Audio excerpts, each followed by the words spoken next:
Hi, today I decided to do a video response to VK's 100 Sub Contest Vinyl Horror Stories after seeing Mr. Hall of Fame's video reply, because I have the ultimate horror story, the kind of horror story relating to records that would screw up a man's life for the entire life, especially if it happens at a young age. So, well, first of all, let me show you my face. I haven't seen my face in a while. So, I'm 44 years old, and this happened to me when I was 5 years old. And it's only recently that I realized how this probably affected me in a stronger way than I want to admit, probably turning me into a compulsive record collector. Because I always loved records as far as I can remember. Probably when I was just a young infant. Was mesmerized by vinyl record producing music with a needle spinning on a... When I was 5 years old, I got for Christmas of 1973, I got my very first record player.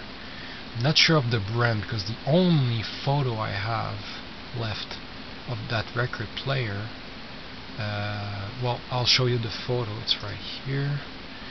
I had this weird way of lining up the foil. I recall going in the kitchen.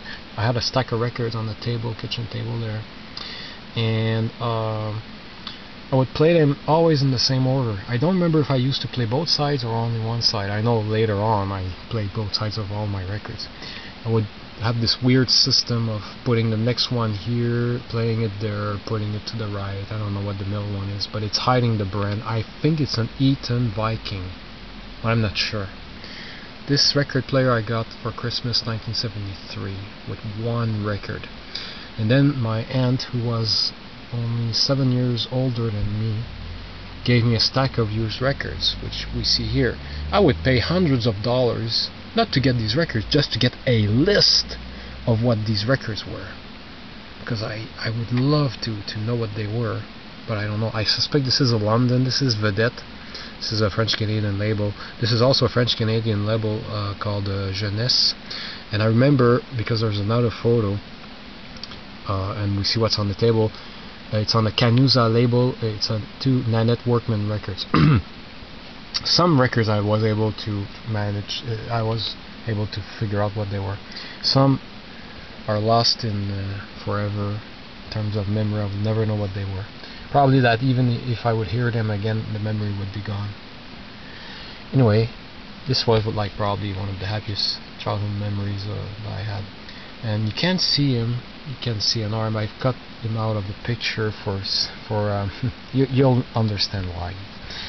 Well, not because I'm angry at him, but because I don't want to protect his, to keep him anonymous. Let's put it that way.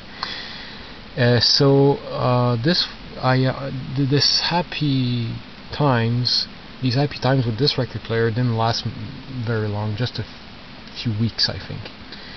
And at one point I got this record, which came out in 1973, Un gars comme toi.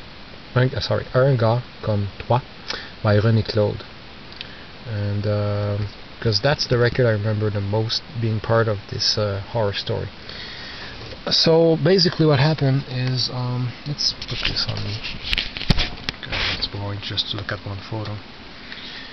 All I remember, I don't remember exactly the moment that I discovered what happened, but I remember what happened afterwards. It was a double drama, and the second one was much more traumatizing than the first one. My brother was 2 years old, so you know what phase he was into. I think it's called in French phase anale, so I guess it's anal phase. And I remember him doing a number 2 sitting on a coffee pot. Haha, very funny. Then I found him either doing it or after he's done the nasty deal on my stack of 45s. Yeah, including this one. And I complained probably. I don't remember that part too well. Probably showed them to my mom and showed what my brother did. Complaining, Mom, look what he done. And of course she went, oh my God, what a... But what she did afterwards was horrible. Now I don't know why or how a 5-year-old kid knew this piece of information, but I knew it. I knew it. She decided to wash them off in steaming hot boiling water in the bathroom sink. And as I don't know why I knew it, they would melt, but I knew it. And I begged her not to put them in really boiling hot water. And her response was, well, I gotta clean them up. Now that I think about it, like warm water would have done the trick with just a little bit more soap. And I probably like climb on the edge of the sink, begging her, no, don't do it, no, no, no. And I saw with my own eyes the records starting to melt and start losing their flat shape and become all like this under the hot water while she was scrubbing one and then scrubbing the other one. I don't remember with what soap, I guess, or bare hands, I don't remember, because my eyes were right on the records, crying, shouting, asking her to pull the records out because they were melting. I was telling her, look, they're melting. She wouldn't listen. And they ended up like completely the most warped records I've ever seen in my life. Like totally like this. Like totally warped, unplayable. All I remember after that is a lot of crying, me in the living room trying to play these washed up, like completely melted records on the record player. Of course it was just a big mess, like the arm would just like pop, pop, pop, pop, pop, pop, pop, pop, pop, just hit like 5 or 6 bumps in the record, totally unplayable. And my mom watching me do this, trying like desperately to play the records, but it was too late. Like all I remember is this, she laughed at me.